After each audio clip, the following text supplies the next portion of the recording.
तक जो सबसे ज़्यादा परेशान करने वाले सब्जेक्ट में एक आता है ना, वो जीएस होता है। मोस्ट इग्नोरिंग भी होता है। लोगों को इंटरेस्ट नहीं आता, या क्लास में नींद आती है, या बोरिंग लगता है, लेकिन बाद में वो एग्ज़ाम फंसा देता है।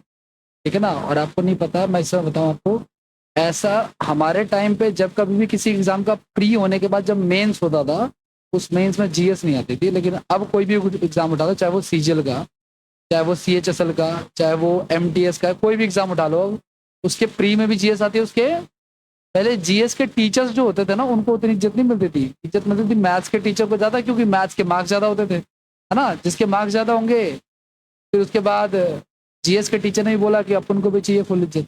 ठीक है ना? तो मार्क्स बढ़ने की वजह से ही जीएस की वैल्यू भी क्या हो गई, बढ़ गई। अब कल एक, शायद याद होगा आप लोगों के ही बैच में, एक लड़की आई थी ना मिलने के लिए एंड में, जब बैच खत्म होने वाला था, कल की बात है। वो लड़की मेरे पास नहीं पढ़ती है, फिर भी क्यों आई मिलने के लिए? वो बस गाइडेंस के लिए आई है। उसका जीएस में 50 में से 35 स्कोर जा रहा है। ठीक है ना? और जीएस में 50 में से 35 लगाने आप ढूंढोगे ना अगर, तो हार्डली मिलेंगे, बहुत गिने चुने लोग। 1000 में से शायद 10-20 ऐसे मिल जाए, या 15-20-25 मिल जाए जिनके इतना स्कोर जा रहा होगा। 35 नंबर लाना जीएस में एक बड़ी बात है। तो मैंने उससे पूछ लिया कि भाई तुम्हारी क्या स्ट्रेटजी थी। हालांकि वो आई थी मेरे पास मैथ्स की स्ट्रेटजी पूछने के लिए, मैंने उससे उसकी जीएस की स्ट्रेटजी पूछ ली ताकि अब मैं अपने बच्चों को बता सकूँ। लेकिन उनकी जो स्ट्रेटजी है, उन्होंने एनसीईआरटी फॉलो की है। जो बच्चा एनसीईआरटी फॉलो करता है 6ठी से लेकर 12वीं तक, उसकी जीएस वैसे भी स्ट्रांग होती है। लेकिन फिलहाल तो मैं आपको गाइड नहीं करूंगा कि आप एनसीईआरटी फॉलो करो। अगर आपके पास पहले से टाइम था या ग्रेजुएशन में टाइम था तो आप करते। अगर आपके पास टाइम है तो भी आप कर सकते हो, लेकिन आप कभी भी एनसीईआरटी अगर फॉलो करना तो आप हमेशा किसी टीचर की गाइडेंस में करना। खुद से उठाओगे ना तो बड़ा बोरिंग सा लगेगा, आपको नहीं पता चल पाएगा कि क्या करना है क्या नहीं करना। अब आगे की बात करते। देखो जीएस में ना, चाहे ये करो चाहे कोई और टॉपिक करो, एक बात का बहुत ध्यान रखना आप लोग, कि हमेशा टॉपिक पढ़ने के बाद उसका क्वेश्चन लगा हुआ। ठीक है? जैसे कि आपको मैं बताऊं, अभी पॉलिटी हम लोग पढ़ने वाले हैं। पॉलिटी में बहुत सारे टॉपिक्स होते हैं, है ना? जैसे हम लोग पहला पढ़ेंगे भारतीय संविधान का विकास पढ़ेंगे हम, है ना? या हिस्ट्री ऑफ इंडियन कॉन्स्टिट्यूशन। तो ये करने के बाद मैं आपको क्लास में ही इसके क्वेश्चन दिखा दूंगा आपको कि कैसे क्वेश्चन पूछे जाते हैं। ठीक है? और मैं आपको ये भी दिखा दूंगा क्लास में जो हमने पढ़ा वो मैच हो रहा है कि नहीं हो रहा है। और जरूरी नहीं कि मैच हो ही जाए, बहुत कुछ ऐसा होता है जो एग्जाम में ऐसा पूछा है जो किसी क्लास नोट्स में आपको नहीं मिलेगा। इस केस में आपको क्या करना है, आपको जो क्वेश्चन पूछा गया वो आपको अपने नोट्स में ऐड कर लेना है। ठीक है ना? जहां कहीं भी आप नोट्स बनाओगे वहां पे हल्का फुल्का आप थोड़ा बहुत स्पेस लेके चलोगे, ताकि इन फ्यूचर आप उसको ऐड कर सको। और बार बार अपने ही नोट्स को पढ़ना है। ठीक है? किसी और के नोट्स को कहीं से कोई पीडीएफ आ जाए, कोई टीचर पढ़ा दे, सब एक जैसा ही लगभग लगभग पढ़ा रहे हैं। आप यहाँ से पॉलिटी पढ़ना, फिर किसी और टीचर की पॉलिटी पढ़ना, अगर वो सिविल सर्विसेज की नहीं पढ़ा रहा, कंपटीशन की पढ़ा रहा है, ठीक है ना, तो आपको लगभग सेम ही नजर आए। ठीक है? ये चीज़ है। तो अगर ये चीज़, और अगर आप नहीं भी पढ़ रहे हो ना, मान के चलो जीएस आप में से कई बच्चे होते हैं जो ज़्यादा ध्यान देते, फिर भी आपको टॉपिक पढ़ने के बाद क्वेश्चन लगाना है, टॉपिक पढ़ने के बाद क्वेश्चन लगाना है। ठीक है? तभी आपका बेड़ा पार हो पाएगा। और जीएस में ना देखो, ध्यान रखना आप लोग की पॉलिटी, ठीक है, ज्योग्राफी, हिस्ट्री, साइंस, ये सब एक तरफ है। लेकिन इस समय जो करंट में जो जीएस का जो ज्यादा पोर्शन है वो जाता है स्टैटिक जीके का, जो कि थोड़ा सा लेंथी सा लगता है, याद करने में बहुत ही डिफिकल्ट होता है, स्टूडेंट्स को याद नहीं होता। टीचर्स भी बहुत इन डेप्थ नहीं पढ़ाते इसको, जो टू द पॉइंट होता है बस नहीं पढ़ाते हैं। अभी एमटीएस का एग्जाम खत्म हुआ है, ऐसे ऐसे भी क्वेश्चन पूछे हुए थे जो बुक्स में आपको मिलेंगे ही नहीं। मतलब रिलेटेड पर्सन होता है ना गेम्स एंड स्पोर्ट्स से, तो इंडोनेशिया का पर्सन पूछ रहा था। एक बच्चे ने को मैंने कहा भाई स्टैटिक जीके पढ़ो, उसने सारे डांस पढ़े। उसने देखा कि रास जो है वो यूपी का है, डांडिया जो है वो गुजरात का है। एग्जाम में आ गया डांडिया रास किसका है। ठीक है ना? तो ये भी गुजरात का ही कहलाएगा इसमें। अब देखो ये कहीं मिलेगा नहीं आपको डांडिया रास हो सके तो एक साथ, लेकिन ये कॉमन सेंस में हमें थोड़ा सा यूज करके इसको टिक करना होता है। इस तरीके की चीजें चलती है। लेकिन आपको पहले बेसिक कवर करना है, साथ साथ में आपको स्टैटिक करना है। स्टैटिक और करंट अफेयर्स के लिए क्या स्ट्रेटेजी रहेगी वो मैं आपको आगे बताऊंगा। लेकिन एक बात का ध्यान रखना आप लोग, कि अगर आप चाहते हो जीएस में पार पा जाना, तो ये तो आपको करना ही करना है जो हम करेंगे। लेकिन ये करने के लिए आपको एसएससी ने जितने इस साल एग्जाम लिए हैं, तो ध्यान से सुना कि मैं हमेशा ही रिसर्च करता रहता हूं कि क्या चल रहा है पेपर में, क्या पूछा जाएगा। मुझे ये भी पता है कि 2025 के एग्जाम्स में एसएससी में जीएस में क्या पूछा जाएगा। इस लेवल पर मैं देख रहा हूँ, एनालिसिस कर रहा हूँ चीजों को। ठीक है? ये बात ध्यान रखना आप लोग कि आने वाले जितने भी एग्जाम्स होंगे, रेलवे का एग्जाम मेन है, एसएससी का एग्जाम मेन है, डीएसएसबी का एग्जाम मेन। तीनों का एग्जाम एक ही कंपनी करा रही है जिसका नाम टीसीएस है, जो टाटा की कंपनी, ठीक है ना। तो लगभग लगभग इनका पैटर्न भी ऑलमोस्ट सेम ही जाता है। अब लेकिन एक बात का ध्यान रखना आप लोग, आप में से मान के चलो कोई यहाँ पे ऐसा बच्चा बैठा है जो रेलवे की तैयारी कर रहा है या स्टेनो की तैयारी कर रहा है या किसी और एग्जाम की तैयारी कर रहा है, तो मैं जो पढ़ा रहा हूँ इस सब का कवर तो सब कुछ हो जाएगा, लेकिन अगर कोई रेलवे की तैयारी कर रहा है तो सिर्फ रेलवे का ही जीके पढ़े तो बेटर रहेगा। हालांकि मिलेगा सब कुछ वही एसएससी वाले में भी और सब कुछ वही डीएसएससी वाले में भी, लेकिन आपको क्या पढ़ना है क्योंकि आपका टारगेट ही वही है, ठीक है। ये बात आपको ध्यान रखनी है। दूसरी ये कि अगर मान के चलो इनका टारगेट एसएससी है, तो एसएससी ने 2024 में जितने एग्जाम कंडक्ट कराए, अभी एमटीएस का एग्जाम कंडक्ट कराया है और अभी 2 दिन पहले सीएचएसएल मेंस का एग्जाम कंडक्ट हुआ है, इससे पहले सीपीओ हुआ है, इससे पहले और भी जितने एग्जाम हुए सिलेक्शन पोस्ट जो भी हुए, इन सभी एग्जाम में अगर मान के चलो एक एक पेपर 30-30 शिफ्टों में होता है, ठीक है ना। अगर इन सब में अगर 2-2 सवाल भी हर एग्जाम में करंट अफेयर के पूछे गए हैं, तो 2024 के जितने भी एग्जाम्स हुए उन सब में जो करंट अफेयर्स पूछी गई है वो आपको करनी है ताकि आपका करंट अफेयर्स कवर हो सके। क्योंकि करंट अफेयर्स में क्या होता है कि एसएससी का खास बात यह है कि आप मान के चलो आपने बाहर से कोई किताब खरीद ली करंट अफेयर्स की 1 साल की, लेकिन एसएससी की आदत है करंट अफेयर्स पूछना 2018 की, 2021 की, तो तुम तो पढ़ोगे 23 से 24, वो पूछना 2000, मेहनत भी कर दी और कुछ फायदा भी नहीं हुआ, ठीक है ना। इसलिए स्टैटिक जीके और करंट अफेयर्स आपको हमेशा कहां से पढ़ना है, जो रीसेंट एग्जाम चल रहे हैं उनका पढ़ना है। अगर रेलवे का रीसेंट एग्जाम, जैसे रेलवे का आरपीएफ का पेपर होने वाला है, तो जिनका आगे अभी रेलवे टारगेट है वो रेलवे के सारे जो जीएस पूछी जाएगी ना अब उसकी पीडीएफ वीडीएफ मिल जाएगी, अगर नहीं मिलती तो आप बताओ मैं आपको दूंगा, और उसके सारे के सारे जीएस आपको गो थ्रू करना, ठीक है। समझिए आपको बात आपको। तो क्या करना आपको, हर जीएस का एक ही निचोड़ याद रखना, इस चीज का कभी भी कंफ्यूज हो गए तो टॉपिक पढ़ो और उसके क्वेश्चन लगा लो, ठीक है। क्वेश्चन का मटेरियल सब आपको मिल जाएगा और कुछ दिनों बाद तो आपको एप्लीकेशन पे भी वो ऑब्जेक्टिव टाइप क्वेश्चन आपको मिल जाएंगे, ठीक है ना। ये चीज है। साथ में करंट अफेयर स्टैटिक कैसे करना है, जो भी आप एग्जाम टारगेट कर रहे हो उसी के करंट अफेयर स्टैटिक जी के आपको करनी है। अगर आप बहुत ज्यादा वाइड में नहीं कर सकते तो बहुत ज्यादा ब्रॉड लेवल में नहीं कर सकते क्योंकि पढ़ने के लिए बहुत कुछ है, ठीक है। तो ये चीज आगे बढ़ जाए। अब बात करते हैं पॉलिटी की। पॉलिटी हम लोग शुरू करने जा रहे हैं, तो शुरू करते हैं। आ जाओ, बैकग्राउंड की बात करते हैं। आपको लिखने की जरूरत नहीं भाई, क्लास में कोई लिखेगा नहीं, मैं सारे ये पीडीएफ वीडीएफ आपको भेजूंगा, आप घर पे आराम से लिखते रहना, ठीक है। इसमें सब कुछ मिल जाएगा आपको, क्वेश्चन वगैरह भी मिल जाएंगे, ठीक है। हो सकता है कि शाम तक अभी मैं जो पीडीएफ से पढ़ा रहा हूँ दूसरी पीडीएफ भी भेजूँ, ठीक है, थोड़ा अपडेट करके। ध्यान से सुनना क्या कहना चाह रहा है। पहला है हमारा, अच्छा एक बात ध्यान से सुनना, मैंने आपको ये शायद बताया था, क्या आपको ये बात पता है क्या कि हमारे देश में अंग्रेजों ने शासन किया था? ये तो हमें पता ही है, ठीक है ना। आपको पता है बाहर जाने के लिए ना, बाहर ट्रैवल करने के लिए हमें पासपोर्ट वगैरह की आवश्यकता होती है ना। लेकिन ये जो पासपोर्ट का कंसेप्ट है ये आज से नहीं है, मतलब आज से 50-100 साल पहले क्या पासपोर्ट का कंसेप्ट रहा होगा? 100-200 साल पहले, है ना, नहीं रहा होगा। तो फिर मान के चलो 1 मिनट के लिए सपोज करो ये भारत है और भारत की एक बहुत ही फेमस कंपनी, सपोज करो टाटा की ही बात कर लेते हैं, ठीक है ना। भारत की एक बहुत ही फेमस कंपनी, क्या नाम है उसका, टाटा, जो है वो कहाँ चली जाती है? पाकिस्तान चली जाती है। आप सपोज करो कि उस समय पाकिस्तान एग्जिस्ट करता था, ठीक है ना।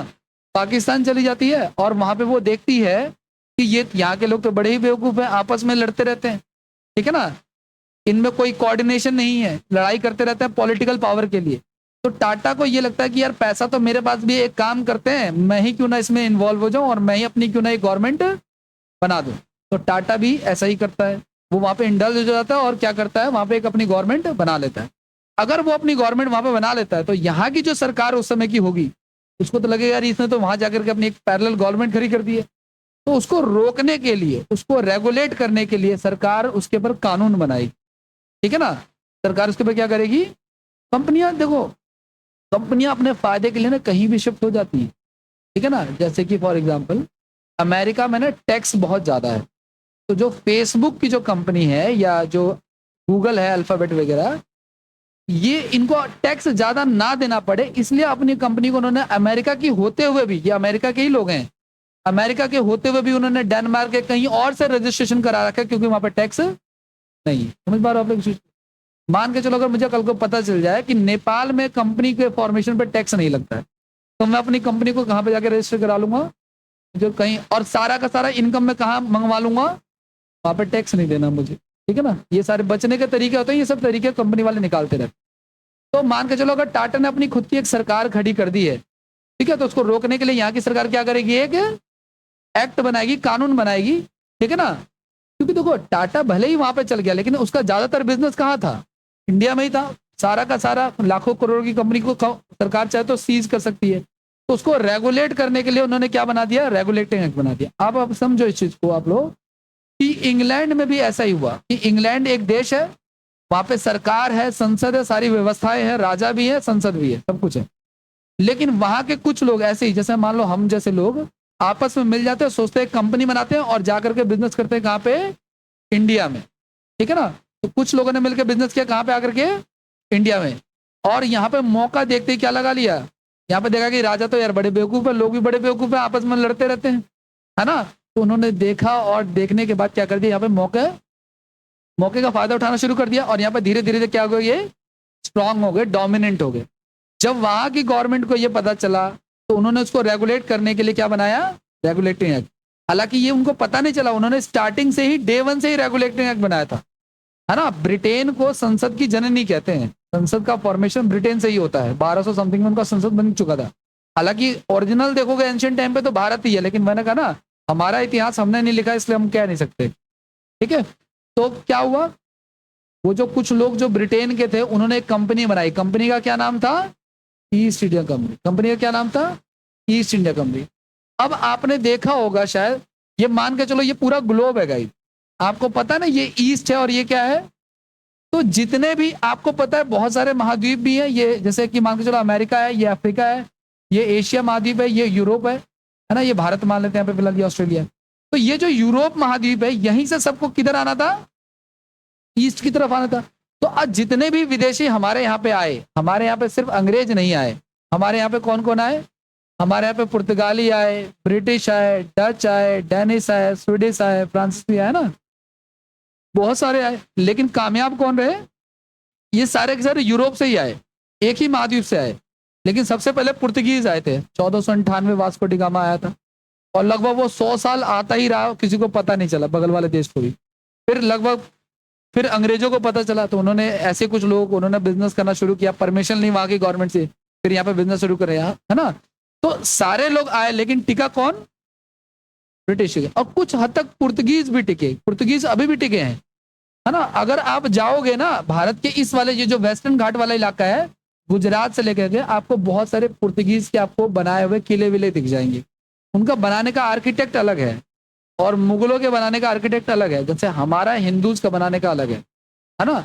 हम लोग जो टेम्पल्स अपने बनाते हैं उसका एक फॉर्मेट है, ये लोग जो मस्जिद बनाते हैं उसके ऊपर गुम्बद बनाते हैं। ऐसे अंग्रेजों का जो है ना यूरोपियन आर्किटेक्ट वो अलग है, उनके किले बहुत हद तक टिल्टेड होते हैं, चूंकि वो और छोटी हाइट के होते हैं, जबकि लाल किला की हाइट तो अच्छी खासी आप देखोगे, उसका आधा ही होता है यूरोपियन किला, ठीक है ना, कमजोर सा लगता है बहुत ज्यादा, ठीक है। तो आपको समझ में आ रही बात आपको, कि बहुत सारे लोग आए, लेकिन सबसे ज्यादा पावरफुल कौन निकले, अच्छा ये दोनों, ठीक है, ब्रिटिश और पुर्तगीज। ये ब्रिटिशर्स ने सबको भगा दिया, पुर्तगीज को क्यों नहीं भगा, क्योंकि ये रिश्तेदार बन गए थे, है ना। इनके बीच में कुछ मतलब कि शादी वाले रिलेशन हो गए थे, इनके राजकुमार उनकी राजकुमारी की शादी हो गई थी, इस चक्कर में भी आपको पता है रिश्तेदारी में तो लड़ाई नहीं करनी चाहिए, वरना इसको भी मार के साथ भगा ही देते, है ना, ये चीज।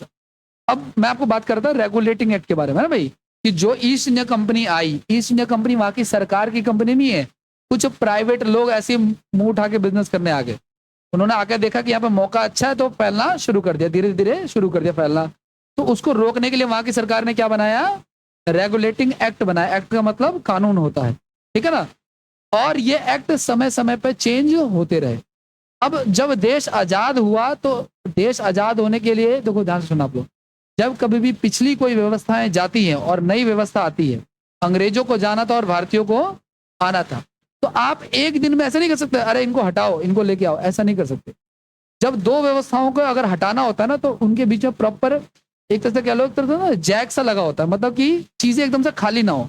जैसे कि अंग्रेज जो शासन कर रहे थे, अगर वो चले जाते, उसके बाद अगर हम अपना संविधान बनाना चालू करते, तो हो सकता है कि असामाजिक तत्व हमारे घरों में भी घुस जाते हैं ना। अगर पुलिस नहीं होगी तो हमें दिक्कत होगी, हालांकि पुलिस के होने से भी कई बार दिक्कत हो जाती है, वो एक अलग बात है ना। लेकिन इस इलाके की आबादी अगर मैं 10 लाख मानूं, तो इस पुलिस स्टेशन में हार्डली 500 600 700 पुलिस वाले हैं। 10 लाख पे भारी हैं, अगर आ जाए ना अपने पे तो 10 लाख पे भी भारी है, ठीक है। ये व्यवस्था है पुलिस की हमारे यहाँ पे, ठीक है। तो मैंने आपको बताया कि चीजों को रेगुलेट करने के लिए क्या होता है, रेगुलेटिंग एक्ट होता है। और मैं आपको बता दूं ये भी गाइस कि हमारे संविधान में ना ये भी ध्यान रखना आप लोग कि अगर हमारे संविधान में अगर मान के चलो 100% है ना अगर हमारा संविधान, तो याद रखना कि इसमें 70% हमने रेगुलेटिंग एक्ट से ही लिया है। किससे लिया हुआ है? रेगुलेटिंग एक्ट से ही लिया हुआ है, ठीक है ना। और बाकी का जो 30% है ये हमने लिया हुआ है विदेशियों से। कहां से लिया हुआ? विदेशी, मतलब कि फॉरेन कंट्री से, विदेशी स्रोतों से लिया, ठीक है ना। अच्छा, ये जो 70% है ना कि मैंने आपको बताया था कि अंग्रेजों ने समय समय पे रेगुलेटिंग एक्ट को क्या किया? लागू किया, अलग अलग टाइम पे। और इसको ये लोग क्या देते थे? इसको ये लोग नाम देते थे कंपनी का शासन, ठीक है ना। कब से कब तक ये चला है देखो सुनो। अब रेगुलेटिंग एक्ट दिखाता हूँ आपको मैं, जैसे ये रहा एक रेगुलेटिंग एक्ट, ये है हमारा, ठीक है ना। पिट्स इंडिया एक्ट भी कहते हैं, इसके अलग अलग नाम भी हैं, ठीक है, और भी नाम है कई सारे, रूल ऑफ क्राउन, ठीक है। इन रेगुलेटिंग एक्ट के नाम अलग अलग है, ठीक है ना। लेकिन आपको पता है हमारे संविधान में जो सबसे पावरफुल जो रेगुलेटिंग एक्ट था, जो कहा जाता है, वो कहा जाता है किसको? वो कहा जाता है भारत शासन अधिनियम 1935 को। पता हमारे संविधान में ना, अगर आपसे कोई पूछे कि सबसे ज्यादा किस रेगुलेटिंग एक्ट से हमने मटेरियल उठाया है, तो भारत शासन अधिनियम 1935। हाँ जी, हाँ। तो हमने उसको क्यों अडॉप्ट किया? भाई उसमें से सारी चीजें हमारे अगेंस्ट नहीं थी, बहुत सारी हमारे फेवर में भी थी।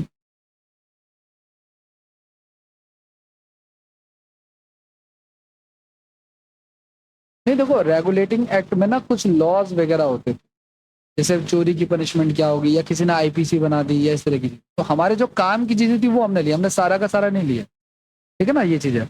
और अब तो हमने इसका नाम वाम भी चेंज कर दिया ना। जैसे आपने देखा होगा कि पहले आईपीसी की धाराएं लगती थी, अब भारतीय न्याय संहिता लग, है ना, तो बीएनएस लगता, तो अब चेंज कर दिया, हम धीरे धीरे चेंज की तरफ जा रहे हैं, ठीक है, ये चीज है। और ये जो रेगुलेटिंग एक्ट है ना, इनमें हमने सब कुछ नहीं उठाया, जो काम का था वो उठा लिया हमने। जैसे किसी कहीं पे लिखा हुआ था कैग के बारे में, एक पोस्ट होती है भारत सरकार में कैग की, कंट्रोलर एंड ऑडिटर जनरल की। अभी 2 दिन पहले नए कैग भी अनाउंस हुए हैं, ठीक है। तो वो पोस्ट हमने रख ली अपना, क्योंकि हमें उस पोस्ट की जरूरत थी। अब ये कैग करता क्या है? तो भारत सरकार जो खर्चा करती है ना, उसका हिसाब करता है कि कहीं कहीं गलत जगह तो खर्च नहीं कर रहे। तो उसमें हमारे लिए क्या प्रॉब्लम की बात है? हमारे लिए सही सही बात है कि हमें पता चलेगा हमारे खर्चे कहाँ पे हो रहे हैं। वरना पता चलेगा कि कोई स्कैम हो गया, कोई पैसा लूट के लेके भाग गया, इस तरह की चीजें पता चलेगी, ठीक है ना। विदेशों से लिया, जैसे कि इंग्लैंड से लिया, यूएसए से लिया, जापान से लिया, रूस से लिया, साउथ अफ्रीका से लिया, जर्मनी से लिया, है ना, ऑस्ट्रेलिया से लिया। इस तरीके से अलग अलग दो देश आते हैं, ठीक है। उसमें भी मैं आपको बताऊंगा, ठीक है। समझ गए आप लोग? तो जितनी कहानी मैंने आपको बताई उसका बेस इतना था कि अंग्रेजों को कंट्रोल करने के लिए, कंपनी को कंट्रोल करने के, अंग्रेज तो सारे ही थे, वो कंपनी को कंट्रोल करने के वहां की जो संसद जो कानून बनाती थी उसे कहते थे रेगुलेटिंग एक्ट। उसी से हमारी संसद की फॉर्मेशन की नींव धीरे धीरे बनती चलेगी। सबसे ज्यादा कौन सा पावरफुल, सबसे ज्यादा कौन सा यूजेबल है? तो 1935। जब क्वेश्चन ना समझ में आए और ऑप्शन 1935 है तो रिस्क ले सकते हो, अभी क्वेश्चन दिखाऊंगा तो आइडिया लग जाएगा, ठीक है। अब बात करते हैं एक एक करके। सबसे पहले तो देखो कंपनी का शासन, देखो सुनो, कईयों को लगता है कि हमारे देश पे अंग्रेजों ने 200 साल शासन किया, लेकिन ये 200 साल नहीं है, एक्चुअली ये दो हिस्सों में डिवाइडेड है। ध्यान सुना, जो ये देखो अंग्रेज जो आए ना हमारे पास, लगभग पहली फैक्ट्री शायद 1609 1610 के आसपास डाली थी उन्होंने। लेकिन जब प्लासी का युद्ध हुआ हमारे देश में ना, प्लासी के युद्ध के बाद जो है वो सारी कहानी बंद, चेंज हो जाती है, ठीक है। तो 1857 तक तो, 1857 की क्रांति याद है ना? 1857 की जो क्रांति हुई थी उससे पहले जो शासन था ना वो कंपनी का था। उससे पहले किसका शासन था? कंपनी किसकी थी? वो जो प्राइवेट लोग जो उठ के आए थे इंग्लैंड से। लेकिन इन बंदों ने इतना टॉर्चर किया भारतीयों को, इतना टॉर्चर किया कि वो जो वहां की संसद थी उसने 18, मतलब भारतीयों ने 1857 में आने के बाद क्या कर दिया? रिवॉल्यूशन कर दिया, विद्रोह कर दिया। 1857 की क्रांति के लिए हम किसको जानते हैं? रिवॉल्यूशन के लिए जानते हैं ना हम तो उसको। और ये रिवॉल्यूशन होने के बाद जो वहां की संसद थी, जो सरकार थी, जो ये चाहती थी कि यहाँ के लोगों का शोषण ना हो, ऐसा ही चाहती होगी आयोग तो उसके लिए उन्होंने क्या कहा कि भाई अब ये कंपनी वंपनी नहीं चलेगी, अब ये सारा का सारा किसका शासन हो जाएगा? वहां की पार्लियामेंट। समझ पा रहे हो आप लोग इसे? कल को अगर मान के चलो मैं एक ऐसी ये जो इंस्टीट्यूट जो मैं चला रहा हूँ, मान के चलो ये इतना बड़ा हो जाए, इतना बड़ा हो जाए कि एक एक जनमानस इससे प्रभावित हो जाए, एक एक व्यक्ति को मैं प्रभावित करूं, ठीक है ना। कल को मान के चलो इतना पॉपुलर हो जाए कि मैं सबको, जो भी मान के चलो मेरे एप्लीकेशन में अगर 1 करोड़ बच्चे पढ़ रहे हैं और मैं सबसे कहता हूँ कि 1,000 रुपये आपको डिपॉजिट करना है, मैं आपको उससे ब्याज दूंगा, एक दिन का 8% दूंगा, है ना। तो आप मान के चलो इन्होंने 1,000 किया है, और 1,000 गुना 1 करोड़ कर लेना आप लोग, तो 1,000 करोड़ हो जाएगा, ठीक है ना। सिंपल सी बात है। जैसे ही वो पैसा आएगा मैं बोरिया बिस्तर बांध करके निकल लूंगा, ब्याज तो अब शाम को मिलेगा ना, तब तक मैं बहुत दूर जा चुका हूँ, ठीक है ना। तो जब कभी भी ऐसी कंपनियां बहुत बड़ी हो जाती है तो उसको कंट्रोल करने के लिए गवर्नमेंट को एक्शन लेने पड़ते हैं, और भारत में तो बहुत जरूरी है लेने, क्योंकि आपने देखा होगा यहाँ पे कई लोग भाग जाते हैं, है ना। जैसे विजय माल्या, या जैसे एक नीरव मोदी करके था शायद, एक वो आईपीएल का जो फाउंडर था ललित मोदी आईपीएल जिसने शुरुआत की थी। अब तो आईपीएल पॉपुलर है, लेकिन उसकी शुरुआत ललित मोदी ने की थी 2008 में, ठीक है ना। ये सारी चीजें तो कंपनी को तो ध्यान से सुना कि जब कंपनी आई तो कंपनी को रेगुलेट करने के लिए रेगुलेटिंग एक्ट बना, लेकिन तब भी इन्होंने जीना हराम कर दिया किसका, भारतीयों का। तब जाकर के 1857 में वहां की संसद ने कहा कि हाँ अब कंपनी कुछ नहीं चलेगी, अब किसका शासन चलेगा, वहां की क्राउन का या वहां की संसद का, ठीक है ना। तो 1857 में वहां की महारानी जो है ना भारत आई, अनाउंसमेंट की है, उसके बाद जितने भी आप भारत में डेवलपमेंट देखते हो, ट्रेन आना, ये वो जितने भी चीज आप देखते हो, वो सारी की सारी इसी के नियर बाई हैं, ठीक है ना। इससे पहले कुछ खास नहीं है, ठीक है, ये सारी चीज। तो कंपनी का शासन, है ना, कैसे कैसे चला, ध्यान से सुनना आप लोग। सबसे पहले कौन सा एक्ट पारित हुआ, 1773 का रेगुलेटिंग एक्ट। अब इसमें क्या क्या था वो देखो आप लोग। इस अधिनियम का अधिक संवैधानिक महत्व था, अत्यधिक संवैधानिक महत्व था। भारत में ईस्ट इंडिया कंपनी के कार्यों का नियमित और नियंत्रित करने की दिशा में ब्रिटिश सरकार द्वारा उठाया गया पहला कदम था। इसके द्वारा पहली बार कंपनी को प्रशासनिक और राजनीतिक कार्यों को मान्यता मिली, और इसके द्वारा भारत को केंद्रीय शासन की नींव रखी। अब ध्यान सुनना क्या कर रहे थे, ये जो रेगुलेटिंग, हिंदी इंग्लिश दोनों में लिखा हुआ है, लेकिन हिंदी में समझाऊंगा मैं, ध्यान सुना। जब ये रेगुलेटिंग एक्ट आया तो ये इंपॉर्टेंट क्यों, क्योंकि ये हमारा सबसे पहला रेगुलेटिंग एक्ट है, और वहां की संसद ने कहा कि भाई आप जो है ना, जो कंपनी आपने बनाई है उसमें जो आप प्रशासनिक यानी कि एडमिनिस्ट्रेटिव काम करोगे, जो भी पॉलिटिकल काम करोगे, उसको वैलिड किया, उसको अलाउ किसने किया, वहां की पार्लियामेंट में, ठीक है ना। और इसी के द्वारा भारत में केंद्रीय प्रशासन की यानी कि इंडियन एडमिनिस्ट्रेशन की नींव रखी गई। इसके देखो 1857 में जो विद्रोह हुआ ना, उसके लिए कहीं ना हद तक वहां की संसद भी जिम्मेदार है, जिन्होंने रूल्स में ढिलाई देने के कारण ये लोग आगे बढ़ सके, ठीक है। तो फर्स्ट एक्ट हमारा ये है। उसके बाद दूसरा कब आया, 1784 में। देखो इनके आने का ना कोई खास टाइम पीरियड नहीं है, कभी ये 20 साल पे भी आते थे, कभी ये 5 साल पे भी आते थे, कभी 4 साल पे भी।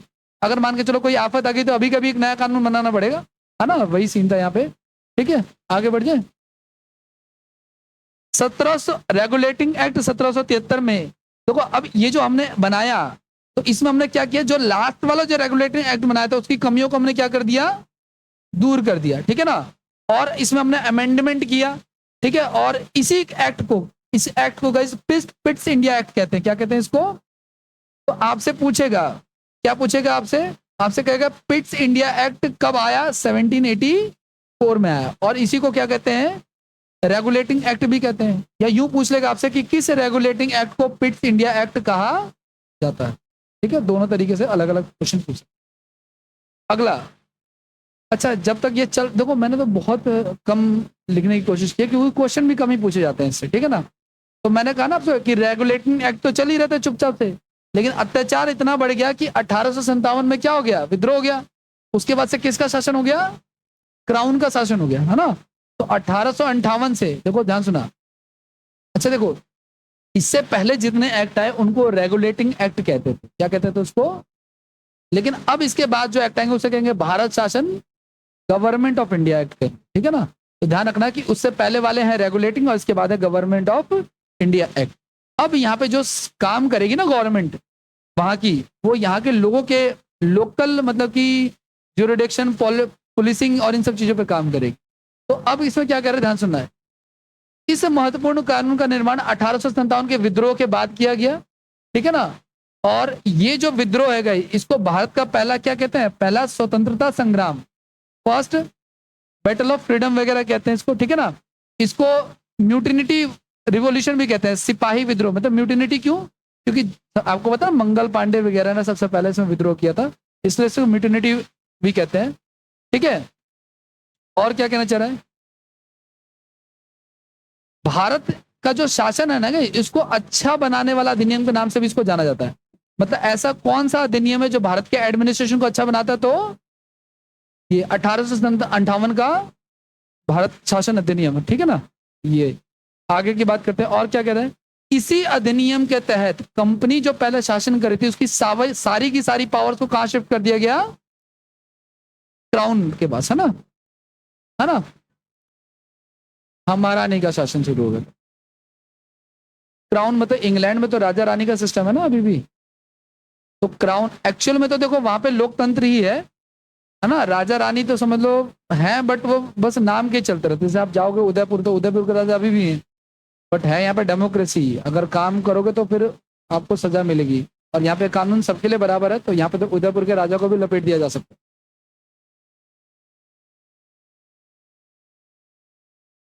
मैंने ये बताया था पीछे, ये हमारा फर्स्ट एक्ट था, ठीक है ना। और इसमें हाँ, ये सारे रेगुलेटिंग ही हैं। 1857 से 1858 के पहले वाले जितने वो सारे सारे क्या है, क्योंकि कंपनी को रेगुलेट करने के लिए बनाए जा रहे थे। लेकिन 1858 के बाद कंपनी खत्म, अब यहाँ की सरकार कौन चला रही है? महारानी चला रही है। तो इसलिए गवर्नमेंट ऑफ इंडिया एक्ट हो गया। यहाँ की जो गवर्नमेंट थी वो कौन थी? इंग्लैंड की महारानी के पास ही कंट्रोल था उसका पूरा का पूरा, इसलिए ठीक है। ये चीज है। और मैंने कहा ना, इसमें 1858 को हम लोग क्या कहते हैं? इंडियन एडमिनिस्ट्रेशन को अच्छा बनाने का एक्ट किसे कहा जाता है? 1858 को कहते हैं। दूसरा, इसमें क्या किया गया? ईस्ट इंडिया कंपनी को क्या कर दिया गया? अच्छा, ये कंपनी अभी भी है बाय द वे, अभी भी एग्जिस्ट करती है। इसका जो इत्तेफाक से इसका जो अभी इस समय जो हेड है ना, वो भारतीय ही है, ठीक है ना। बदला ले रहे हैं हम, ठीक है। ये चीज है तो, लेकिन अब उतना वो नहीं है। तो ईस्ट इंडिया कंपनी को समाप्त कर दिया और उसकी जगह पे क्या आ गया? ब्रिटिश राजशाही को शिफ्ट कर दिया गया। मतलब कि जितना भी तारीख की सारी है वो ब्रिटिश मोनार्की, मतलब राजा के पास चलेगी, ब्रिटेन के राजा के पास चलेगी, ठीक है। इसके बाद नेक्स्ट अमेंडमेंट क्या आता है? उसके बाद आता है भारत शासन अधिनियम 1919। जब आप लोग बुक्स वगैरह खोलोगे ना, तो बुक्स में आपको बहुत सारे रेगुलेटिंग एक्ट मिलेंगे। मैंने बहुत ही कम लिखे हैं जो काम के हैं, जो एग्जाम में पूछे जाते हैं, ठीक है ना। अब इसमें क्या किया गया? इस एक्ट में पहली बार कहा गया कि भाई भारत में एक ऐसी सरकार बनाओ जो अकाउंटेबल हो। अभी तक इससे पहले जो भारत की सरकार है वो कहां से ऑपरेट हो रही है? इंग्लैंड से ऑपरेट हो रही है। लेकिन अब हमें एक ऐसी सरकार बनानी है जो यहीं से जवाब दे, ठीक है ना। तो ब्रिटिश सरकार ने पहली बार घोषित किया कि उसका उद्देश्य भारत में क्रमिक रूप से उत्तरदायी सरकार की स्थापना करना था, ठीक है। अब इसके लिए ना एक दो वो बनाए गए, सुधार बनाए गए। तो इसके एक ना कानून बनाया गया जिसका नाम था मॉन्टेग्यू चेम्सफोर्ड सुधार, ठीक है ना। तो ये कौन है बेसिकली? ये ना, इसमें ना देखो ध्यान से सुना, इसमें ये जो मॉन्टेग है ना, ये भारत के राज्य सचिव थे, मतलब कि स्टेट सेक्रेटरी थे भारत सरकार के उस समय। और जो चेम्सफोर्ड थे, ये कौन थे? भारत के उस समय के वॉइसरॉय। तो दोनों को मिला करके एक कमेटी बनाई, ठीक है ना। वॉइसरॉय का शासन है, और वो वॉइसरॉय भी किसको रिप्रेजेंट कर रहा है? जाके इंग्लैंड की महारानी को रिपोर्ट करता था। लेकिन यहाँ पे एक सिस्टम ये बनाया कि हम यहाँ पे गवर्नमेंट बनाएंगे धीरे धीरे। तो उस गवर्नमेंट का फॉर्मेशन किस कमेटी से हुआ? मॉन्टेग्यू चेम्सफोर्ड सुधार से हुआ। तो किस एक्ट को कहा जाता है मॉन्टेग्यू चेम्सफोर्ड सुधार? भारत शासन अधिनियम 1919 को कहा जाता है। पहली बार जो ये कानून बनाने का पहली बार कब आया सीक्वेंस ध्यान में? 1990 में आया, ठीक है ना। अब इन्होंने ये लिखा हुआ है इसमें कि किस प्रकार से कानून बनाएंगे, किस मतलब कि कैसे कैसे इलेक्शन करेंगे, कैसे कैसे उसको डिवाइड करेंगे पावर को। ये सारी चीजें इसमें लिखी हुई थी। इसमें यह भी लिखा हुआ था कि जो इस देश में अल्पसंख्यक है, अल्पसंख्यक किसे कहते हैं हम लोग? जो संख्या में बहुत कम होते हैं, जैसे कि मान के जो जैनिज हैं या सिख हैं या इस तरीके से, ठीक है ना। तो जो अल्पसंख्यक है ना, जैसे ईसाई अल्पसंख्यक कोई भी सिख वगैरह, इन सब के लिए अलग से एक क्या हो जाएगा? निर्वाचक, यानी कि अलग से एक इलेक्शन वो हो जाएगा, ठीक है। अलग से इलेक्टेड, मतलब सीट कह सकते हो आप। जैसे आपको मैं बताऊं, इस इलाके में, जिस इलाके में हम खड़े हैं, शायद आप हो सभी लोग यहीं के ही हो ना लोग। ये इलाका एक ऐसी रिजर्व इलाका है, ठीक है ना, क्योंकि यहाँ पे ऐसी कैंडिडेट्स जो है वो ज्यादा हैं, तो हमने इस सीट को रिजर्व कर दिया है। ऐसे ही कोई इलाका मुस्लिम बहुल इलाका भी हो सकता है, तो वहां पे हमने मुस्लिम सीट को क्या कर दिया है। ऐसा कोई इलाका महिला बहुल रिजर्व इलाका भी होगा, है ना। अगर संसद में 33% महिलाओं की सीट रिजर्व है, तो वो इलाके भी तो रिजर्व होंगे ना जहाँ से महिलाएं जीत के आती हैं।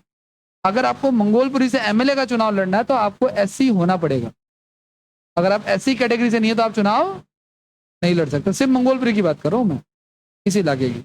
और अगर आप बाकी अदर जैसे रोहिणी से लड़ना तो आप जनरल भी हो सकते हो, कोई भी कास्ट हो सकती है, कोई दिक्कत नहीं है, ठीक है ना। तो अलग अलग है। ऐसे ही अगर गवर्नमेंट ने ये कह दिया है कि फलाना जगह से लड़ने के लिए आपको महिला होना पड़ेगा, तो पहले फीमेल होना पड़ेगा, उसके बाद ही जो रिजर्व है वो रिजर्व है, और जो रिजर्व नहीं है वहां कोई भी, है ना।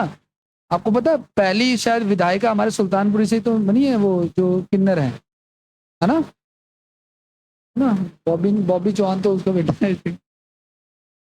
हाँ, भारत में ये जीके का भी क्वेश्चन है कि पहली किन्नर विधायिका कौन है, तो वो जो सुल्तानपुर से आप चेक कर लेना, नाम मुझे याद नहीं है, जो भी बने होंगे ना शायद, हाँ कुछ जो भी है मुझे याद नहीं है एग्जैक्टली। ठीक है, तो ये सारी चीजें। तो पहली बार चुनाव करने का ध्यान किसमें आया, मॉन्टेग्यू चेम्सफोर्ड सुधार, है ना। और मॉन्टेग्यू चेम्सफोर्ड जो सुधार है, मॉन्टेग्यू चेम्सफोर्ड रिफॉर्म कहते हैं इसको। इसका दूसरा नाम क्या है, गवर्नमेंट ऑफ इंडिया एक्ट, या 19 गवर्नमेंट ऑफ इंडिया 1990 को ही हम लोग क्या कहते हैं, जैसे पिट्स इंडिया एक्ट पर हमने पढ़ा वैसे ही। ठीक है, इसमें हमने पहली बार सोचा क्या कि चुनाव करेंगे। और एक चीज और, इसमें हमने ये भी सोचा कि पहली बार इसमें हम लोग द्विसदनीयात्मक व्यवस्था करेंगे। द्विसदनीय मतलब कि जैसे ड्यूअल सिस्टम होता है, जैसे आपको पता है एक लोकसभा होती है और एक राज्यसभा होती है, एक विधानसभा एक विधान परिषद, ऐसे दो हिस्सों में डिवाइड करके। तो एक स्टेट गवर्नमेंट और एक सेंट्रल गवर्नमेंट, तो दो हिस्सों में द्विसदन का, तो जहाँ पे दो लोगों का शासन है। अभी भी देश में ऐसा है, जैसे स्टेट का सीएम कोई और है लेकिन देश का पीएम कोई और बैकअप के लिए सब बना रखा है, ठीक है ना। तो ये कई बार समय के साथ हमने अडॉप्ट किया, कई बार छोड़ा, लेकिन अभी फिलहाल डायआरकी सिस्टम ही है इसमें। ठीक है, तो हमने वहां पे जब चुनाव के लिए हमने पहली बार सोचा, तो हमने ये सोचा, अंग्रेजों ने क्या सोचा, पहले तो एक कमेटी बनाई जिसमें दो लोग थे, मॉन्टेग और चेम्सफोर्ड, ठीक है ना। अच्छा इसका कोई खास कंक्लूजन नहीं निकला, बट फिर भी अच्छा इन्होंने क्या सोचा कि यहाँ पे जो जो भी चुनाव होगा, जो लोग बैठेंगे जिस बिल्डिंग में बैठेंगे, वो दो हिस्सों में डिवाइडेड होगी, एक लोअर हाउस और एक, इनके दिमाग में क्यों आया, क्योंकि इंग्लैंड में भी ऐसा ही होता। इंग्लैंड की जो संसद है वो भी दो हिस्सों में डिवाइडेड है, एक लोअर हाउस और एक अपर हाउस। लोअर हाउस को वो लोग हाउस ऑफ कॉमन कहते हैं और अपर हाउस को हाउस ऑफ लॉर्ड्स कहते हैं। हम भी यही कहते थे कुछ टाइम तक, आजाद हो गया 1952 तक हम यही कहते थे। 1952 में हमने उसका नाम चेंज करके जो लोअर हाउस था उसका नाम हमने लोकसभा कर दिया, और जो अपर हाउस था उसका नाम हमने राज्यसभा कर दिया, ठीक है ना। नाम अभी भी बदल रहे हैं हम लोग, जैसे अभी हमने आईपीसी की धाराओं को बीएनएस नाम चेंज कर दिया वैसे ही, ठीक है। तो डायरार्की सिस्टम था। दूसरा, इन्होंने ये जो कहा कि ये जो चुनाव होंगे भाई, इसमें ये जो भारत में जो माइनॉरिटीज हैं, है ना, जिनकी जनसंख्या क्या है, कम है, उनको अलग से उनके रिप्रेजेंटेटिव होंगे, उनके लिए सीटें रिजर्व होंगी अलग से, ठीक है। ये सारी चीजें इसमें कही गई। और क्या क्या है ये उसी का इंग्लिश में लिखा हुआ है।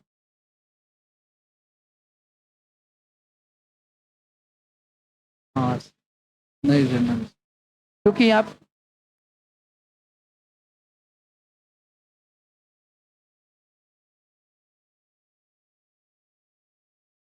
इलेक्शन तो 5 साल तो होता है। देखो सुनो, मंगोलपुरी में लड़ने के लिए एससी कैंडिडेट होना जरूरी है, क्योंकि ये एक एससी बहुल इलाका है। यहाँ पे ज्यादातर घर जो है वो एससी कैटेगरी से बिलोंग करते हैं, तो गवर्नमेंट ने को लगा होगा ऐसे, उन्होंने रिजर्व कर दिया होगा, इसमें कोई बहुत बड़ी बात सरप्राइजिंगली नहीं है। अब मान के चलो हम किसी ऐसे इलाके में जहाँ पे महिलाओं की, अब ये तो जनसंख्या पॉपुलेशन काउंटिंग से ही पता चलेगा ना। पॉपुलेशन काउंटिंग वाला जब बंदा आएगा आपके घर पे, तो वो आपसे पूरा सारी डिटेल आपसे लेगा, उसी के आधार पर जो डाटा तैयार होगा उसी से आगे चीजें बनेंगी। इसीलिए हमें जनसंख्या काउंटिंग में एक्यूरेट डाटा देना जरूरी होता है। अगर आपने गलत सलत डाटा दिया तो उसी हिसाब से परिणाम निकलेंगे वो चीजें। और ऐसा नहीं है कि अगले साल ऐसा कुछ नहीं, ये भी कहीं कहीं हो सकता है स्ट्रक्चर, मुझे नहीं पता, बट यहाँ पे ऐसा नहीं है। जितने भी लोग खड़े हैं अभी करंट में, वो सारे के सारे ऐसी कैटेगरी से बिलोंग करते हैं, आप चेक कर सकते हो, ठीक है ना। और आप गूगल भी कर सकते हो, कोई दिक्कत नहीं। और मैंने कहा ना, जैसे ये मैंने बोला, ऐसे ही कोई एसटी रिजर्व एरिया भी हो सकता है। हो सकता है हम कहीं ऐसे इलाके में जाए जो एसटी रिजर्व है, तो एसटी खड़ा होगा वहां से। हमने इलाका तो छोड़ा, हमने राज्य को भी एसटी एससी रिजर्व कर रखा है। जैसे उत्तर प्रदेश जो है वो एक एससी रिजर्व स्टेट है, वहाँ पे एससी कम्युनिटी जो है वो ज्यादा है उत्तर प्रदेश में। जबकि एमपी जो है वो एक एसटी रिजर्व स्टेट है, मतलब शेड्यूल्ड ट्राइब्स जो है ना, ट्राइब्स में होता है ना जनजाति वगैरह, वो ज्यादा रहती है वहाँ, है ना। कटअप भी कम जाती है इनकी, पता होगा आपको, है ना। एसटी कैटेगरी, एसटी की कटअप कम जाती है। हाँ जी, बोलिए।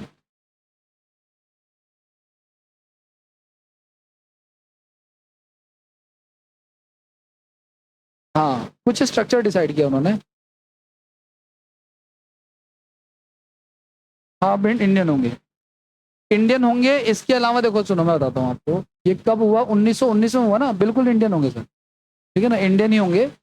और सारी चीजें मैंने कहा ना, ये उतना कामयाब नहीं हुआ। देखो सुनो मैं बताता हूँ क्या है, गवर्नमेंट का होगा ना, तो ये चीज तो आपने देखा होगा ना, आपने वो भगत सिंह की मूवी देखी होगी, अजय देवगन वाली या इस तरह की, आप कभी डिटेल में देखना, है ना। वो कंप्लीट इंडिपेंडेंस की बात कर रहे हैं ना भगत सिंह, कभी कभी, और कभी कभी इनके बीच में टकराव चलता है, ठीक है ना। मैंने कहने का था कि चुनाव तो तुम लड़ोगे, लेकिन शासन किसका चलेगा, इंग्लैंड का चलेगा, है ना। तो भगत सिंह इसी के फेवर में थे कि उनको कंप्लीट इंडिपेंडेंस चाहिए था, हमें पूर्ण स्वराज चाहिए था, पूर्ण स्वराज की डिमांड की थी उन्होंने।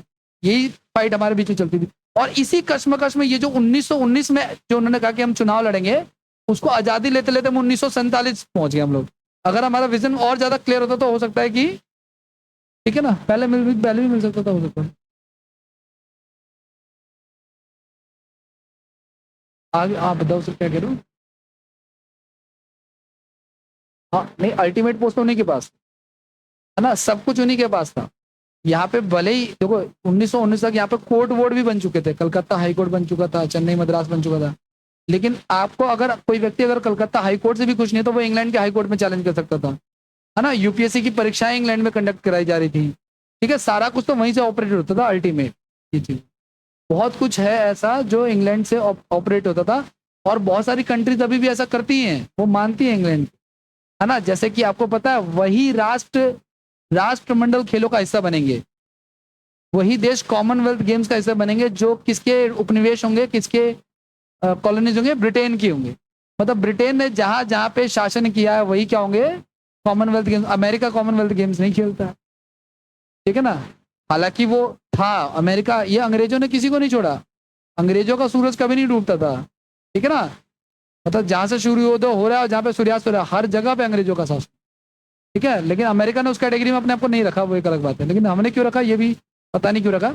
अब आपको पता होगा, लास्ट ईयर शायद इंग्लैंड की महारानी की डेथ हो गई थी ना, अभी 6 महीने 8 महीने पहले शायद, ठीक है। तो हमने अपना झंडा जो है वो फ्लैग किया था, आधा किया था, उसने भी किया था, क्या नाम है, ये कनाडा वगैरह ने भी किया था। तो कनाडा तो मुझे लगता है कि अभी भी मानता है, वो सोवर्जिन नहीं है, लेकिन भारत एक सोवर्जिन कंट्री है, संप्रभुत्व है, मतलब हम किसी के दबाव में नहीं है। हम, कोई हमें नहीं कह सकता कि ऐसा करना है, ठीक है ना, ये चीज। हम किसी, हमारे ऊपर कुछ नहीं है, लेकिन हमने अंतर्राष्ट्रीय शांति को बनाए रखने के लिए कई सारी संधियां कर रखी हैं। उसी में से एक संधि ये है कि हम इंटरनेशनल कोर्ट ऑफ जस्टिस का भी मेंबर हैं।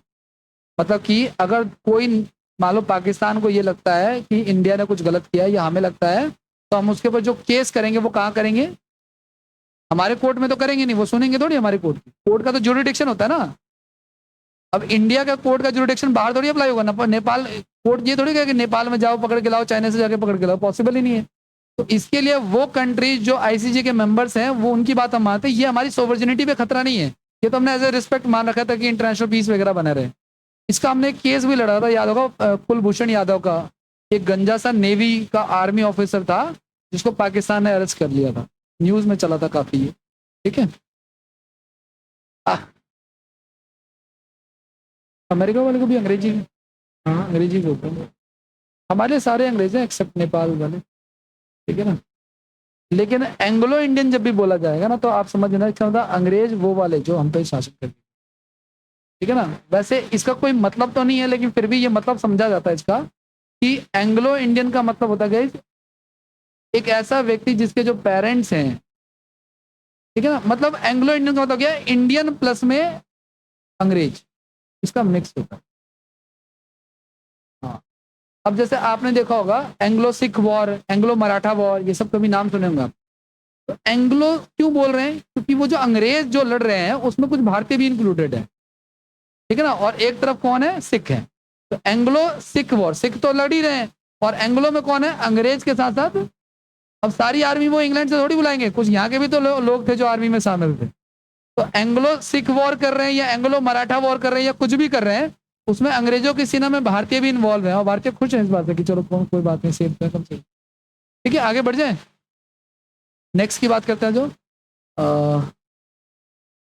अच्छा, ये जो हमने ये जो एक्ट बनाया था, कौन सा वाला, ये वाला भारत शासन अधिनियम 1919, इसमें एक और पॉइंट था गाइस, आपको पता है ये जो सिविल सर्विसेज के जो एग्जाम होते थे ना, सिविल सर्विसेज के जो एग्जाम होते थे, ठीक है ना, इसके लिए 1926 में इसी में कहा गया था कि 1926 में जो है ना, आपको एक सेंट्रल लेवल पे यूपीएससी जैसा चीज है ना, केंद्रीय लोक सेवा आयोग, यानी कि यूनियन पब्लिक सर्विस कमीशन की गठन किया जाएगा। तो यूपीएससी का फॉर्मेशन किस किस एक्ट के थ्रू हुआ है? रेगुलेटिंग एक्ट 1919 के थ्रू ही हुआ है। ठीक है, आगे बढ़ जाए। अच्छा, और क्या क्या हुआ इसमें? इसमें पहली बार केंद्रीय बजट को राज्यों के बजट से अलग कर दिया गया। मतलब कि सेंट्रल गवर्नमेंट का बजट और स्टेट गवर्नमेंट का बजट एक साथ ही आता था पहले, उसको क्या कर दिया गया? सेपरेट। अब राज्य अपना करेंगे और सेंट्रल गवर्नमेंट सबसे अलग ही है। ठीक है, और क्या किया गया? और कुछ खास नहीं है इसमें। नेक्स्ट पे आते हैं, अगला आपका भारत शासन अधिनियम 1900। मैंने आपको ये कहा था गाइस कि हमारा संविधान अगर बना है तो उसमें से लगभग अधिकतर हिस्सा कितना हमने लिया हुआ है इसमें से? 70%। ये एग्जैक्ट आपको नहीं मिलेगा 70% लिखा हुआ, लेकिन आपको यही मान के चलना। ठीक है, और ध्यान से सुनना आप लोग कि ये बहुत ही लंबा है, ये जो डॉक्यूमेंट है ना 1930, और बहुत ही ज्यादा डिटेल में है। ठीक है, और इसमें 321 धाराएं। कितनी धाराएं? 300। और हमारे संविधान में टोटल सर कितनी धाराएं? 395 है ना, 395 अनुच्छेद है हमारे संविधान में, है ना। बढ़ गए, लेकिन ये आगे बताऊंगा मैं आपको क्या होता है ये। ठीक है, उसमें से 321 धाराएं या लगभग इसके आसपास या थोड़ी कम धाराएं हमने किससे ली हुई हैं? ज्यादातर हिस्सा हमने देखो अनुसूचियां भी और ये भी उससे लिया हुआ है। ठीक है, आगे की बात करते हैं और इसमें क्या करें, इसकी क्या विशेषताएं हैं वो देखो आप लोग।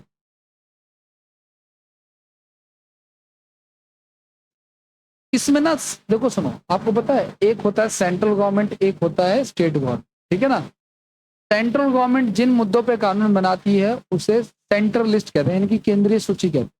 ठीक है ना, स्टेट जिन मुद्दों पे कानून बनाएगा उसे हम लोग स्टेट लिस्ट कहते हैं, और दोनों मिलकर के जिसमें कानून बनाएंगे उसे कॉन्करेंट लिस्ट यानी कि समवर्ती सूची कहते हैं। केंद्र सूची, राज्य सूची और समवर्ती सूची। ठीक है, तो ये सूची पहली बार कब बनाया गया है?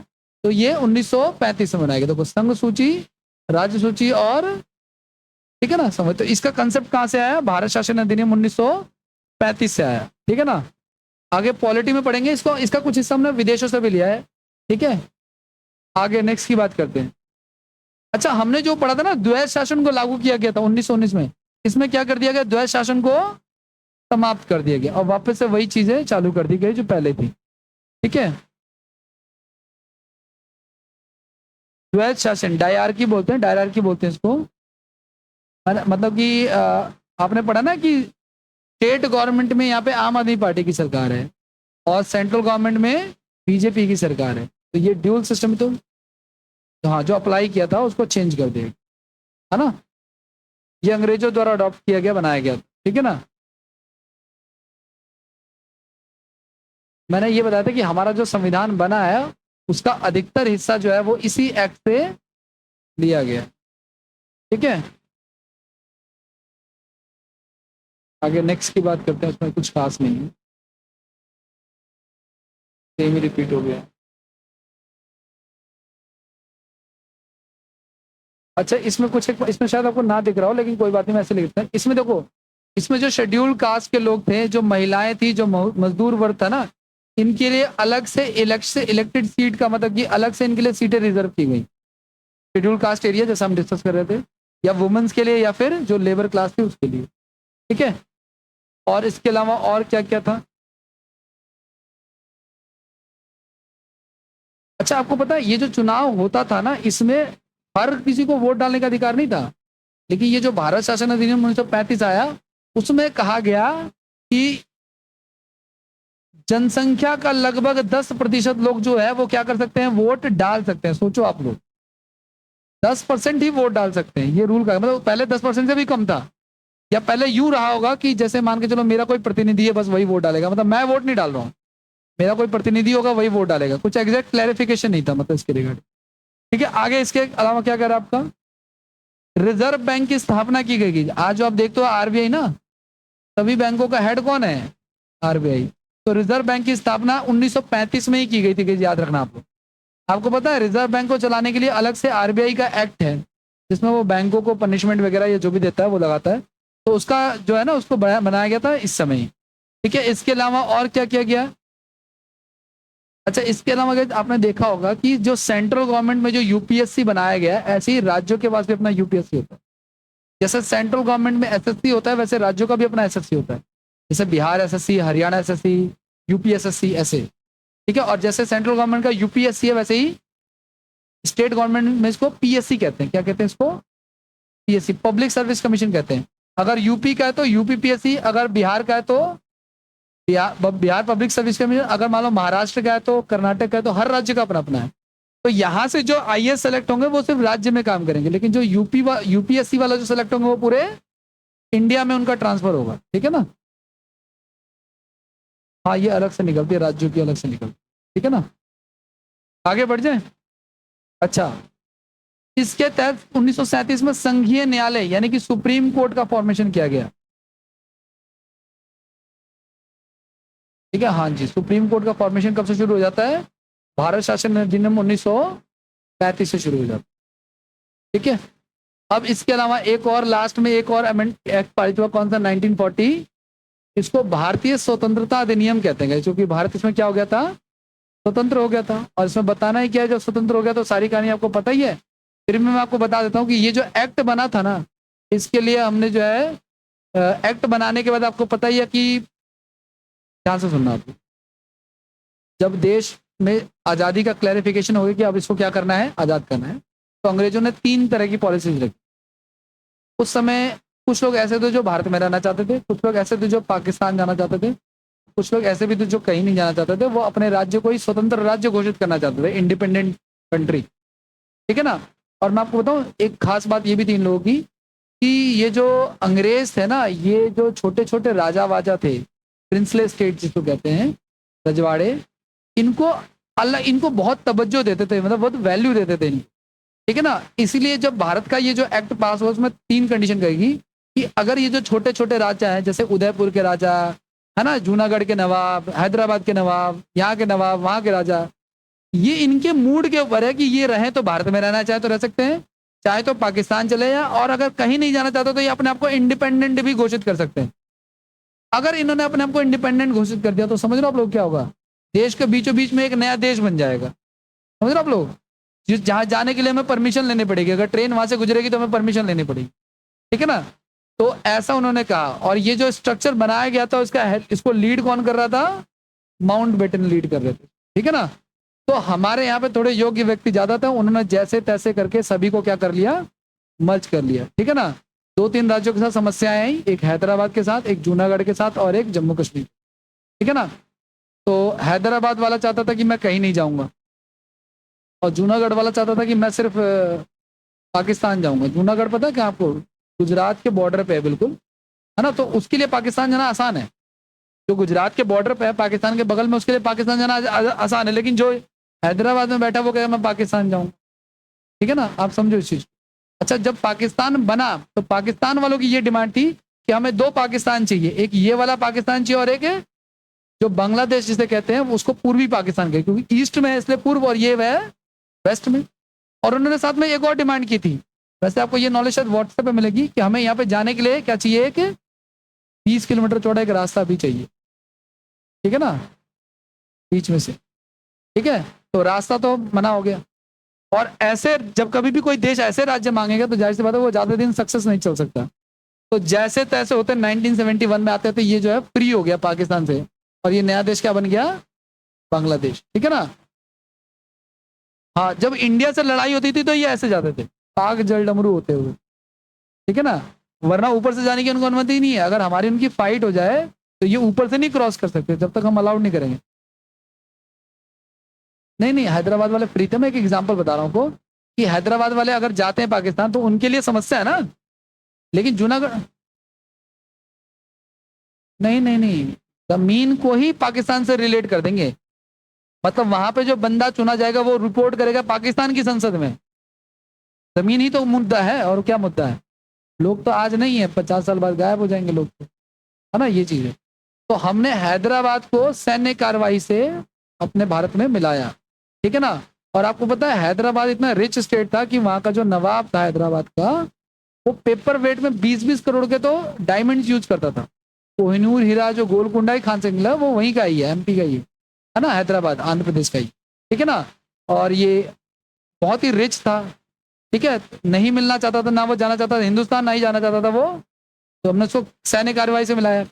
जम्मू एंड कश्मीर को हमने एग्रीमेंट के थ्रू मिलाया, और जूनागढ़ को हमने रेफरेंडम के थ्रू मिलाया, यानी कि जनमत में वोटिंग करवा के मिलाया। जूनागढ़ की ऑडियंस चाहती थी भारत में आना, इसलिए वो भारत में मर्ज हो गया, ठीक है। तो ये जो एक्ट था हमारा कौन सा, ठीक है ना, इसमें हमने 3 ऑप्शन रखे थे, ये मैंने आपको बताया। अब आगे की बात करते हैं।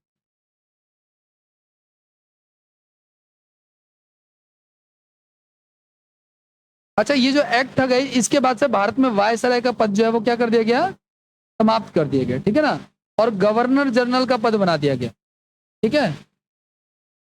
जी जी, पहले गवर्नर माउंट बेटन ही बने इसके, ठीक है ना, क्योंकि देश जब तक आजाद नहीं होता तब तक उसको रखा गया था, ठीक है। और कुछ खास इसमें नहीं है।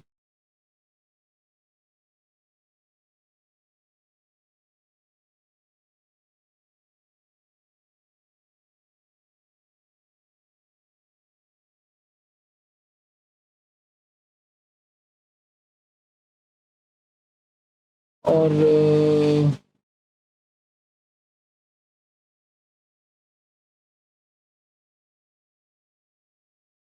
ये एक पॉइंट, वैसे इतनी इसकी आवश्यकता नहीं लगी, भारत में सम्राट जैसे पद जो है ना, या शब्द जो है वो खत्म कर दी है ना। भारत में तो डेमोक्रेसी है वैसे भी, ठीक है, तो इन पदों की कोई आवश्यकता वैसे थी नहीं।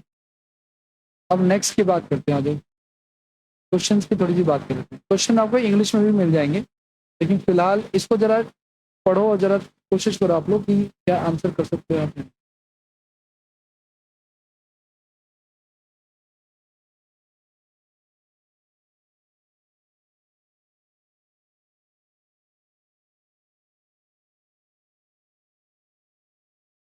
कुछ क्वेश्चन हो सकता है नए भी हो।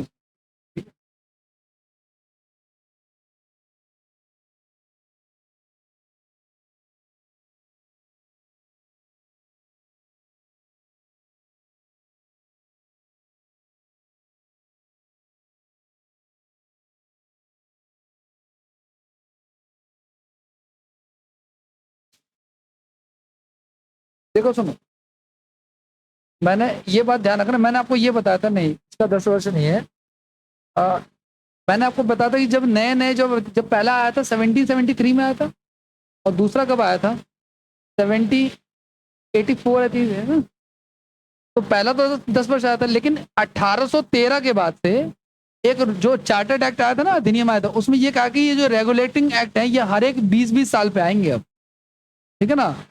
कितने साल पे आएंगे, तो 20-20 सालों के लिए जो है वो एक्सटेंड कर दिया, क्योंकि हर साल बनाए या इतना खर्चा करें वो पॉसिबल नहीं था। नहीं, हमने पढ़ा नहीं था, मैंने आपको बताया था टाइम पीरियड फिक्स नहीं है, ठीक है ना। मैंने कहा था ना कुछ नई चीजें भी ऐड होंगी, वो आपको ऐड ऑन करनी है, ठीक है। नेक्स्ट देखो आप, और क्या कह रहा है आपका, इसको देखो आप लोग।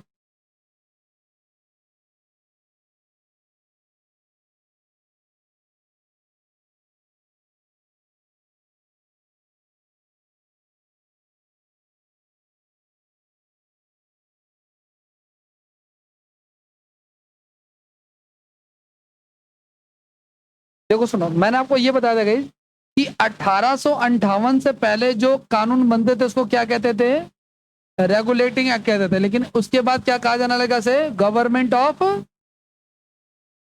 इंडिया एक्ट कहा जाने लगा, ठीक है ना। तो इसका आंसर ए हो जाएगा, ये 2 बार ये कोई, ये मिल जाएगा सर इंग्लिश में, मैं आपको भेज दूंगा, फिलहाल नहीं है बट आपको मैं ग्रुप में भेज दूंगा, ठीक है, इंग्लिश, थोड़ा नहीं पूरा भेज दूंगा सर। इसका बताओ फिलहाल, कोई वर्ड नहीं समझ में आ रहा तो बता दो, कोई इशू नहीं है। अधिनियम मतलब कि कौन सा ऐसा एक्ट था जिसके थ्रू जो है ना ट्रांसफॉर्मेशन ऑफ पावर हो गया, ठीक है ना। ट्रांसफॉर्मेशन ऑफ पावर कब हुआ, किस एक्ट के थ्रू हुआ, है ना, 1858, ठीक है ना। 1857 के बाद जो एक्ट आया उसी में तो क्या कहा कि भाई अब कंपनी शासन नहीं करेगी, अब कौन शासन करेगा, क्राउन शासन करेगा। तो ये स्थानांतरण जो कह रहा है यहाँ पे बेसिकली ट्रांसफॉर्मेशन, ट्रांसफर करने कह रहा है कि ब्रिटिश क्राउन में क्या हो गया, ये ट्रांसफर हो गया। नेक्स्ट अगला देखो आप लोग।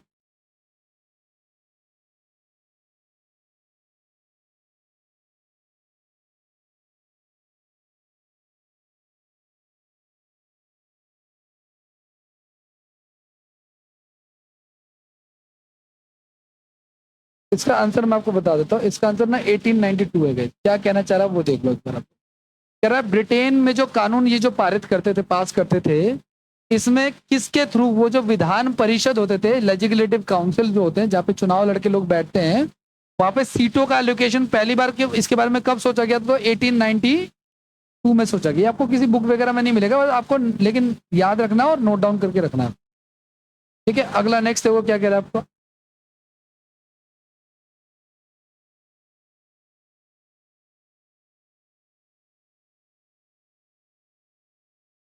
हायरार्की सिस्टम जो है ना वो कब शुरू किया गया?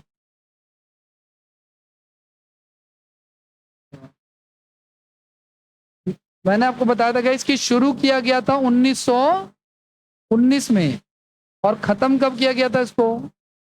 1935 में, है ना? इसमें पूछा हुआ है शुरू कब किया गया था डायरेक्टरी सिस्टम, तो गवर्नमेंट ऑफ इंडिया एक्ट 1990 में। ठीक है, अगर खत्म करने का होता तो हमारा आंसर डी हो रहा हो। अगला नेक्स्ट क्या कह रहा है? कह रहा है ये जो 1990 का जो एक्ट है इसका क्या नाम था, दूसरा नाम क्या था इसका?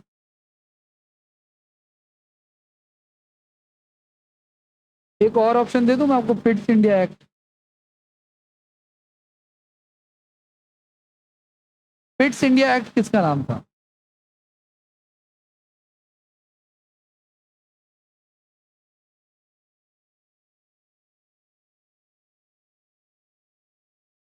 पिट्स इंडिया किसका नाम था इसका? 1784 का, है ना? और ये फिलहाल इन्होंने किसका पूछा हुआ है? इन्होंने पूछा हुआ है जो 1919 है उसका क्या है? मैंने कहा था ना दो लोग थे इसमें, एक तो मॉन्टेग्यू था और एक था चेम्सफोर्ड। चेम्सफोर्ड समय का कौन था? गवर्नर था। और ये कौन था? सेक्रेटरी, स्टेट सेक्रेटरी था ना। और इनका काम क्या था? इनका काम था एक ऐसा रूल तैयार करना जिसके थ्रू चुनाव करवा सकें ये लोग प्रॉपर तरीके से। अगला, है ना, सेम यही है कि किस अमेंडमेंट के थ्रू जो है वो ये अधिनियम लागू हुआ। 1990 आते ही आपको टिक करना है क्या? Montague Chelmsford reform. अगला नेक्स्ट जो आप लोग, भारतीय संविधान का संरचनात्मक ढांचा जो है वो कब लिया गया?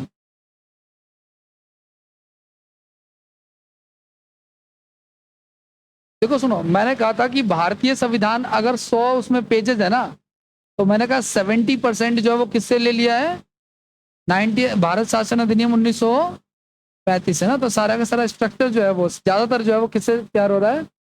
गवर्नमेंट ऑफ इंडिया एक्ट 1935 से हो रहा है। ठीक है, और ये वाला बताओ आप।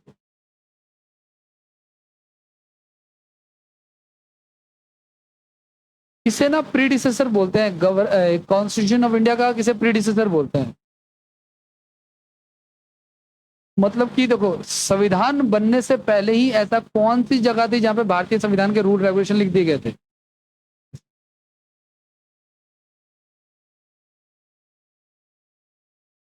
ध्यान सुनना, हमारे जो कॉन्स्टिट्यूशन है, मैंने कहा था कि अगर हमारे कॉन्स्टिट्यूशन में अगर 100 कानून है तो 70 कानून हमने किससे लिए हुए हैं? और हमारा कॉन्स्टिट्यूशन कब लिखा गया है? 1947 में शुरू हुआ ना, 49 में कंप्लीट हुआ है। और ना, और इसके जो 70% रूल है वो पहले ही लिख दिए गए किसमें? गवर्नमेंट ऑफ इंडिया एक्ट में, है ना। कब? 1900। तो क्या हम इसे कह सकते हैं कि ये जो एक्ट है ये हमारे संविधान का क्या है? पूर्वगामी है, यानी हमारे संविधान के पहले से ही बातें इसमें लिख दी गई थी। ठीक है, तो इसका आंसर क्या हो जाएगा? 1935 हो जाएगा। ठीक है,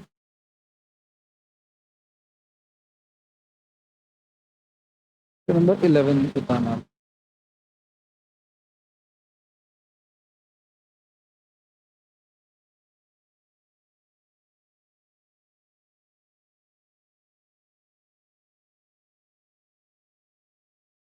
इसका बेटर ऑप्शन तो देखो ए ही होगा।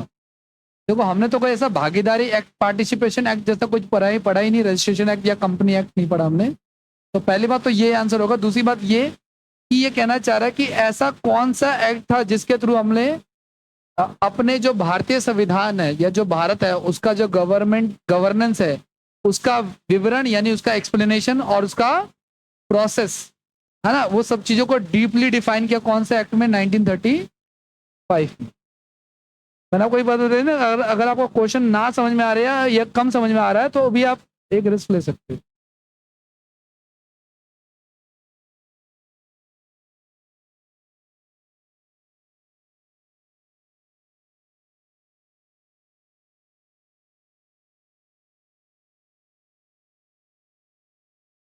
उन्मूलन का मतलब क्या होता है गाइस? खत्म करना। तो कब खत्म किया गया था? 35 में, है ना। कब इसको हाँ, इसको चालू किया गया था, इसमें खत्म किया, ये इसी का रिवर्स क्वेश्चन पूछ गया है। अगला नेक्स्ट क्या कह रहा है?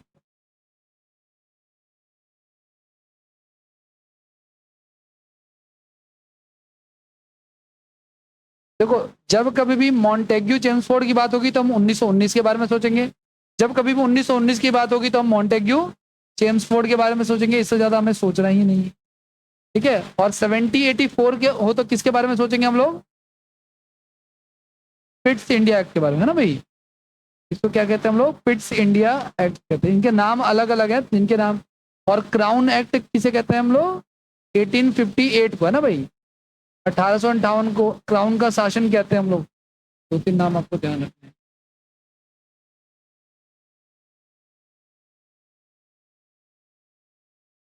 सेम क्वेश्चन हो गया।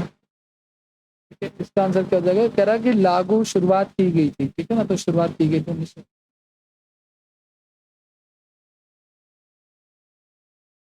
First question.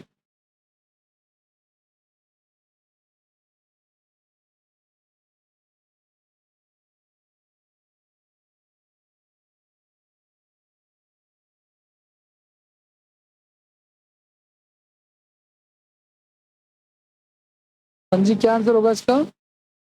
ध्यान से सुनना गाइस, मैंने आपको बताया कि 1784 लिखा है तो उसे हम कहते हैं पिट्स इंडिया एक्ट।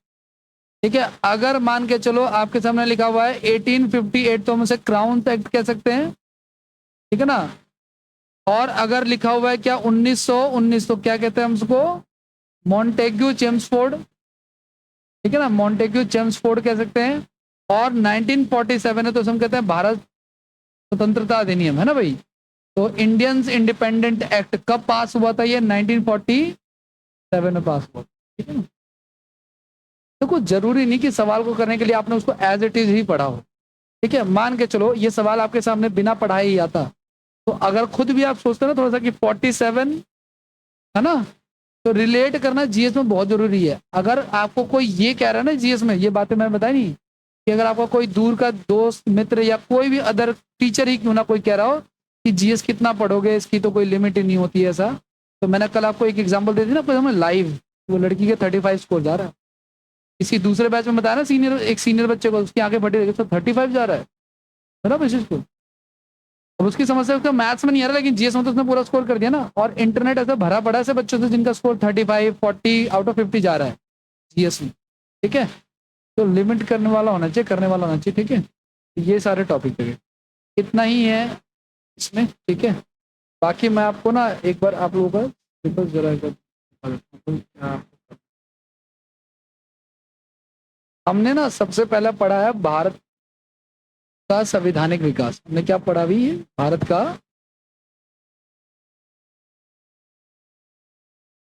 संवैधानिक विकास, है ना, संवैधानिक।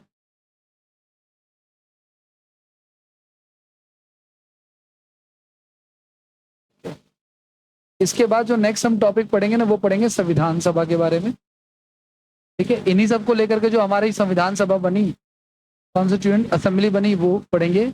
इसके बाद हम पढ़ेंगे संविधान के स्रोत के बारे में, वो जो विदेशी स्रोत हमने पढ़े थे ना, उसके बारे में हम लोग पढ़ेंगे। ठीक है। उसके बाद हम लोग पढ़ेंगे संविधान की अनुसूचियां और भाग, संविधान की महत्वपूर्ण अनुसूचियां और भाग के बारे में पढ़ेंगे हम लोग। ठीक है। ये आपका सिलेबस लिख रहा हूं मैं। ठीक है। इसके अलावा महत्वपूर्ण अनुच्छेद के बारे में पढ़ेंगे हम लोग।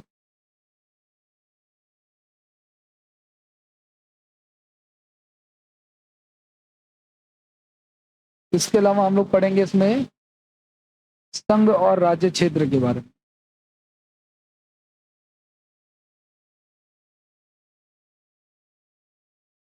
इंग्लिश में भी लिख देता हूँ अगर प्रॉब्लम है तो। उसके बाद हम पढ़ेंगे नागरिकता के बारे में, फिर हम पढ़ेंगे मूल अधिकार के बारे में, फंडामेंटल राइट्स, ठीक है। फिर हम पढ़ेंगे डीपीएसपी के बारे में, directive principle of state policy के बारे में, ठीक है। फिर हम पढ़ेंगे फंडामेंटल ड्यूटीज के बारे में। फिर हम पढ़ेंगे संघ की कार्यपालिका, एग्जीक्यूटिव के बारे में पढ़ेंगे, संघ की कार्यपालिका। फिर हम पढ़ेंगे संसद के बारे में, फिर हम पढ़ेंगे मंत्री परिषद के बारे में, फिर हम पढ़ेंगे सुप्रीम कोर्ट के बारे में, फिर हम पढ़ेंगे कैग के बारे में एंड अटॉर्नी जनरल के बारे में।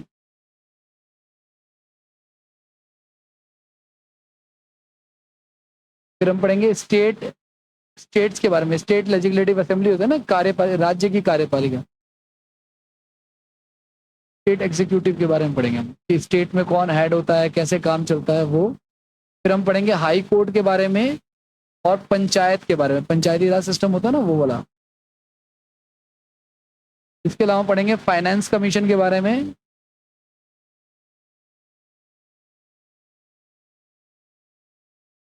ठीक है, और इलेक्शन कमीशन के बारे में। जितने भी कमीशन हैं वो हम पढ़ेंगे इसमें।